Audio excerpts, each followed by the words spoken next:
Hi, Kim and Candace, Traeger Healing. We just want to remind you some of the important key elements in keeping your immune system strong. I tell all of my patients vitamin C. We'd like to see you taking 500 to 1,000 milligrams with every meal. With every meal. So that means at least 1,500 milligrams a day. And then I say you have to have D3K2. What is my old adage? Know your vitamin D number. You've got to know this. That's key for boosting the immune system as well as so many other things, including keeping you happy. Vitamin D is called the happy vitamin. And let's not forget about zinc.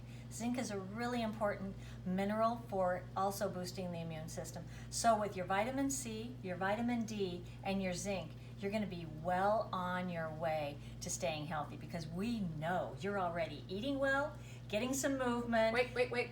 Don't forget, she's doing a wrap up here. Don't forget about your probiotics. And your probiotics. You've got to have probiotics. Happy gut, happy brain.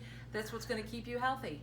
Vitamin C, vitamin D, zinc, and probiotics. Now we'll wrap it up. Now we'll wrap it up. Okay, and we are open because we are considered essential.